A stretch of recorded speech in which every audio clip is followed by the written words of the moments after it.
Everyone hits a bump in the road. What do you do with it? Be inspired as we explore the ways people experience, navigate, and manage the ups and downs and twists and turns in this road trip called life. Welcome to another episode of Bump in the Road. The basic podcast is always free. We also have a premium subscription called Bump 2 that lets you listen in on extended behind-the-scenes conversations with our guests. Check it out at www.bumpintheroad.us. John Suzuki is the author of American Grit, a book he never expected to write. John is a Japanese American. He was working for a technology company. He had a young family. He was focused on work. But for weeks, everywhere John went, he saw notices about a get-together at Minidoka, one of 10 Japanese internment camps from World War II. He didn't know anything about the camp or its history. But something told him he had to attend. He got the last reservation for the meeting, and he boarded a bus to the camp. Nothing in particular struck him about the meeting until, on the last day, John saw a sign with the names of 1,000 Japanese Americans who volunteered to fight for their country in World War II, even though their families had been stripped of their assets and were interned in concentration camps across the U.S. And in that list of names, he discovered the story of Shiro Kashino, known as Cash. American Grit is Cash's story, and it's a story for all of us. Please welcome John Suzuki to Bump in the Road. John, welcome to Bump in the Road. If you would, tell us your story. Yeah. Hey, Pat. Thank you. I can't tell you how happy I am and honored I am to be here. I think about your podcast and your audience. I've had a lot of bumps in the road. I'm just like everybody, all of your audience members out there. But I'm 62 years old. I've recently retired, if you will, from a career in technology with companies like IBM and Sun Microsystems and Expedia. We all have bumps in the road, career bumps. I think one of my biggest bumps in the road was when I was 15 years old and I lost my best friend to suicide. And, I love your podcast because, you share experiences that people have. And perhaps there's experiences out there that are being shared that folks out there can relate to.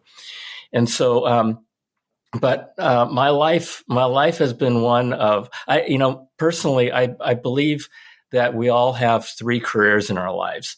The first is to learn and go to school. The second is to earn a living for your life, for yourself and your family. And the third is to return and to give back. And kind of in 30-year segments, but, they all overlap, but that's just philosophically how I feel. And so I've entered my third career of giving back. And because as tough as life has been, I'm still here. And I hope that I can spend a lot of years giving back and helping people. Well, I think you give back enormously in your book. I really want to talk about that. It's called American Grit. Give us an overview of what the book is about. Yeah. So the overview, when people hear the words American Grit, most people don't think of a bunch of Americans of Japanese ancestry, but back in 2008, I came across a flyer. And this flyer talked about this pilgrimage to a place called Minidoka. Well, I didn't know what a pilgrimage was, and I didn't know what a Minidoka was. So I just blew it off. It was happening 2 months later. Well, over the subsequent 2 months, that flyer showed up everywhere. And finally, the day before this pilgrimage was supposed to happen, it showed up on my windshield. And I just said, okay, all right, I get it. I'll make a phone call. So I called him up and I said, hey, listen, I know it's tomorrow, but do you have any space? And the woman on the other side said, my gosh, this must be your lucky day. I just had a cancellation. So the next day I'm on this bus a 12-hour bus ride from Seattle to Twin Falls, Idaho. And at that time, I had a job that had me traveling 3 weeks out of the month. Had two kids young kids I was raising. I didn't have time to take 3 days out of my life for something I had no clue about. And so on this bus ride, everybody talked about why they were going. And when they finally came to me, I told everybody, I have no clue why I'm here. I have no clue why I'm here. And I said, but I have a feeling that I'll have a pretty good idea why I'm here on the bus ride home. So first and second day that we were there, nothing happened. But on the third day, I discovered this billboard. And by the way, we're at the former concentration camp called Minidoka. And we were talking to people who were survivors, who were children at the time. And I come across this billboard in this former concentration camp called the Honor Roll that listed the names of 1,000 men, 1,000 Japanese American men who volunteered out of that concentration camp to fight and in some cases die for the United States Army.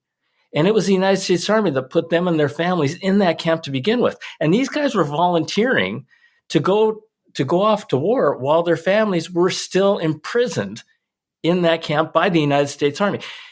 And it was a story. I mean, I had no idea that this happened. And I was stunned. It was, who would do such a thing, right? Who would volunteer for the United States Army given those circumstances? And so it was then that I realized that I had to write a book and potentially a movie to tell this story to everybody. And that's how the story of American Grit all started. It became a calling that I couldn't ignore. Well, how did you start? Did you call the 1,000 people listed on the list? I mean, what pulled you? What was the point where you started to focus on Cash and his journey? Yeah, so there was a little company at the time back in 2008 called Google. And there's also things called the Yellow Pages. And so what happened was I knew about two major battles that these men of Japanese ancestry, Americans, had fought during World War II in France and Italy. One was called the Battle of the Lost Battalion, and the other one was called the Battle of the Gothic Line. And these were two of the most epic battles in the history of the United States military. And I knew that this group of men, which was part of who was part of a Japanese American segregated war unit in World War II. It was a war unit called the 442nd Regimental Combat Team. It was made up of all Japanese Americans, and they went on to become the most decorated war unit in the history of the United States for its size and duration. And so I knew about them. I knew about these battles. So I searched for a man who came out of Minidoka, who volunteered out of Minidoka and fought in the two battles. And I came across this man called Shiro Kishino. And so then my hunt for finding Shiro Kishino, started. And I found a few weeks later that he had passed away in 1997. But his was a story I wanted to tell. So I wanted to meet his widow, Louise Kishino. So I sent out registered letters to every Kishino I could find on the West Coast, and nobody responded, obviously. And I sent them out again, and eventually, somehow, my letter got to Shiro Kishino's widow, and she called me up, which was a day I will never forget, and we got together and collaborated on this book. And she was a legal secretary by profession, and so she had everything, contacts, news articles, letters that Shiro had written to her while he was at war, and so it's been an amazing journey. I want to backtrack just a little bit. Talk about the concentration camps and how people were just corralled into these things, how horrible they were. I don't think people really realize what a terrible piece of American history this is. Oh, it's super terrible, super terrible. So after Japan bombed Pearl Harbor, there was a lot of fear. There was a lot of fear of the Japanese attacking the West Coast. And so there was one of the prevalent feelings on the West Coast and in the United States was that if they look like the enemy, they must be the enemy. And so President Roosevelt signed Executive Order 9066, authorizing the United States Army to basically evacuate, round up everybody who was at least 1/16 of Japanese ancestry, round them all up off the West Coast and put them in these 10 concentration camps scattered across the United States. And these concentration camps were in the worst places in this country. They were in the deserts and swamps of America where nobody lived. And they built these camps, and these camps were surrounded by barbed wire, had armed American soldiers guarding them. And their facilities were made out of lumber and tar paper. And so there was no plumbing. When they got there, the bathrooms were just basically holes in the ground, and they were left to their own devices behind barbed wire. And somebody had reported that these camps were for their own protection. And I remember reading one of the inmates saying, if these are for our protection, why are the guns pointed at us? And so they had to, and these were places where the temperatures in the summer got up above 100 and 105 degrees, where the temperatures in the winter got down below zero, in these terrible, terrible circumstances. Oh, and by the way, you had mentioned that they lost everything. The only thing they could keep was what they could carry. And how do you know what to take when you don't know where you're going? You don't know for how long you're going to go for. And you got to remember, these people, when they were told that they were going to be taken away, had the only reference that they had was a reference to the camps in Nazi Germany of the Holocaust, where the Jews and their definition of bad people were being rounded up. And so it was a really scary time because nobody told them what was going to happen to them. A lot of them thought that they were just going to be taken out to the desert and shot. And so they didn't know when they were going to come home. They didn't know if they were going to be in prison forever. And so those were the circumstances that they were in. And it was terrible. It was terrible. So they eventually, the really cool thing was that they all came together, and they created their own schools, and they created their own hospitals. The people who were doctors in the camps. People who were cooks in the camps. People who were teachers became teachers in the camps, and they created their own communities and supported each other, and that's how they survived. But it was really, really terrible. It was really terrible. It was, and I just want to tell you this one thing. I mentioned about these men who volunteered out of these camps, out of these terrible circumstances, to fight to prove their loyalty to the United States and to prove that they deserved to be Americans just as much as anybody else did. And the irony of this is that here we were fighting a war for freedom and democracy around the world, and we were throwing our own citizens in these concentration camps because of their race and no other reason. And these guys went off to fight for that when they themselves and their families were. Anyway, it was really crazy. How did Cash navigate this set of circumstances? It's really amazing what he did, and in a lot of ways, super, super inspiring. He found himself. Well, before the war started, there was a lot of prejudice and racism against Japanese people, and so he had to deal with that. But next thing you know, he finds himself in this concentration camp behind barbed wire, looking on the other side of the barbed wire at his freedom. And he decided instead of cowering and feeling sorry for himself, he decided to do something about it. And he decided that he was going to do whatever he had to do to prove that Japanese Americans could be loyal Americans as much as anybody else. And so what he found was what I call a program. And the program that he found was called the United States Army. And so he volunteered for the Army.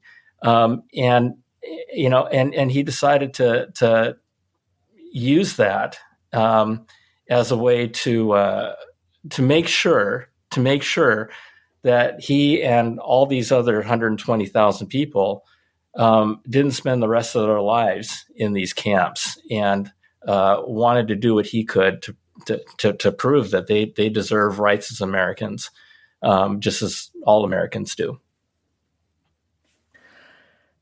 He went off to Europe to fight. He did. What did he find over in Europe? Well, he found a war. he found a lot of death. He found a lot of misery, and he found the enemy. And what he did. Cash came. Shiro Kishino's nickname was Cash, and I'll just go to the whole punchline of his military career. He left his military career with a Silver Star, 6 Purple Hearts, a Bronze Star, as one of the most decorated soldiers of World War II. And he led his men. And I had the pleasure and the honor of interviewing a number of his men. And all of them told me the same thing. They said that he was a man that they never were afraid to follow into battle. And he always went first. He always did the hard stuff first because he was actually orphaned as a child, and he didn't have parents. And so the one thing that he wanted to make sure he did was to get his men back to his parents. And so he always took the most dangerous assignments because he figured that he was more expendable than any of his men because he didn't have parents whose hearts would be broken if he died. And so, but he led his men, and he got either shot or blown up 6 times. And these are 6 separate times, right? I mean, it's not 5. You got 5 bullets at the same time. If you got shot 3 or 4 times, that's 1 Purple Heart at that one time, right? He got 6 Purple Hearts. And so he was just one of his men who became a Medal of Honor recipient, Barney Hajiro. He described Cash as a soldier's soldier. And he told me that, and he told everybody who would listen to him, that Cash deserved the Medal of Honor more than he did. And so he led all of his men, wanting to make sure they survived, and with not much disregard for his own life. And so just one little thing, whenever he would get injured, or whenever he'd get shot or whatever, he'd go to the field hospital, and before they could stop him, he would get patched up and leave and go back to his men to fight again. And so he did that 5 times. He would get injured, and then he would get patched up, and he'd take off before anybody could stop him. So kind of crazy. If I got shot, and I'd hazard a guess that if anybody listening to this podcast got shot, oh my gosh, we would call 911. We'd go to the hospital, and we'd stay in the hospital for as long as we possibly could.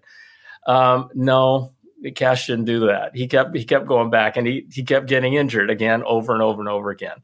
But that's the kind of guy he was. Later, he was stripped of his rank and I believe his awards too, wasn't he? No, not of his awards. Okay. So he was stripped. He was accused of a crime that he didn't commit, and he was court-martialed for a crime he didn't commit. And he lived with that court-martial until he died. With that court-martial, he also lost his rank. But just before he died, it was a 10-year effort before he died. Louise, his wife, decided to fight it. And this was 40 years later, after all statutes of limitations had passed. And but they decided to try to rectify it. So, make a long story short, they were successful in getting his rank of staff sergeant reinstated, because when he was court-martialed, he lost his rank and was demoted back down to a buck private. But they restored his rank, and then shortly after he died, the Judge Advocate General actually overturned his court-martial, which was and cleared his name, which was what he really wanted. But he lived his whole life with the stigma of that court-martial. Never the victim, never begrudged the United States Army or the United States government. He was always thankful that he came home alive from the war, and that's how he lived his life. And for me, kind of a superhero story. And it's a story that I wanted to get out there to share with people, so they could, hopefully to inspire folks, to let folks know that, it's okay to be a victim. It's okay to bad things bumps in the road happen all the time. Right. And one thing I can promise everybody is that a bump in the road is in your future. Lots of bumps in our roads are in our future. The question is, how are you going to respond to those bumps in the road? Right. Are you going to do nothing and be the victim, or are you going to respond to it, learn from them, and try to make things better based on the experiences that you have? And Cash was one guy, and Louise was another person, and all these people who survived from the camps had massive bumps in the road, and they responded in a way that made things better for everybody. What do you think are some of the major learning lessons that come out of this story? Tomorrow will come. Tomorrow will come. These folks in these camps had no hope. They had no hope. They had no reason for hope. And if anybody had reason to roll up in a ball and cry themselves to sleep, it was these folks, right? And feel sorry for themselves. And for me, the biggest lesson is, bad things are going to happen. They can happen again. Another reason for my writing this book is to do my part to make sure that their experiences are never forgotten, and that concentration camps in America and ideally eventually all over the world never happen again.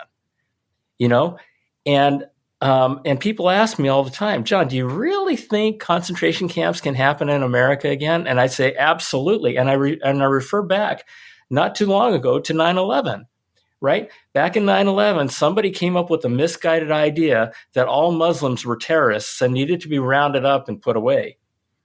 And I'm really proud to say that a lot of the Japanese community, the Japanese American community, rose up and said, no, that ain't going to happen. A story that a lot of people don't know about was that President Bush's transportation secretary at the time was a guy named Norman Mineta. And Norman Mineta lived in a concentration camp during World War II. And so President Bush said to his national security, everybody he talked to, right? He told him, he says, whatever solutions you guys come up with to address this attack will not include rounding up people and putting them in camps like we did to this guy, you know?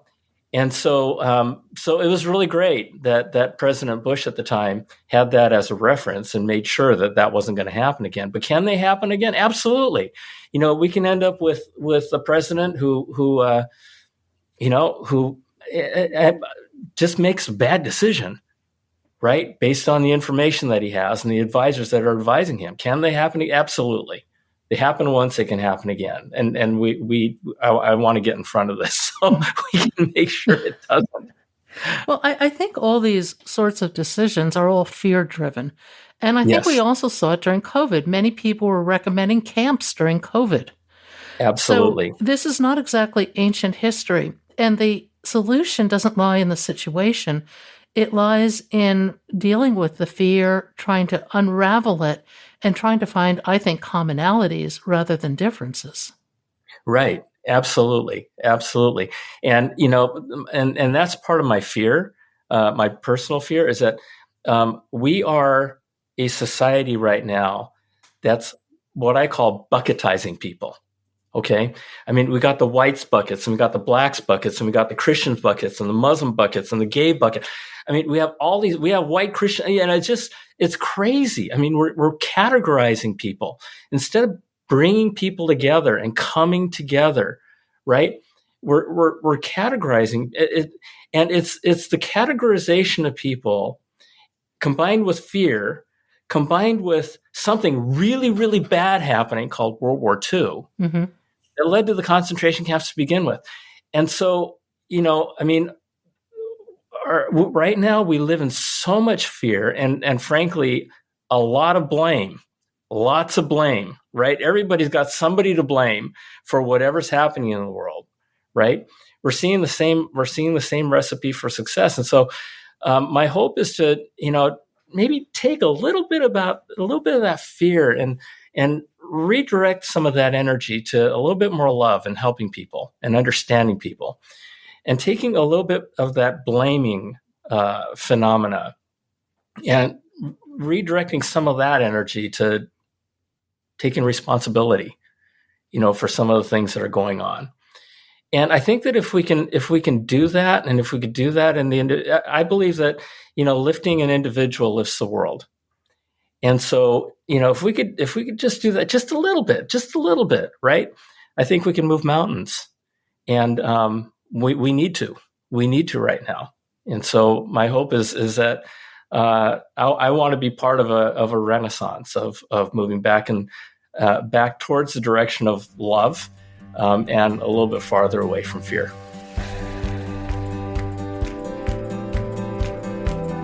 Thank you for listening. I hope you'll support this podcast by becoming a Bump 2 subscriber.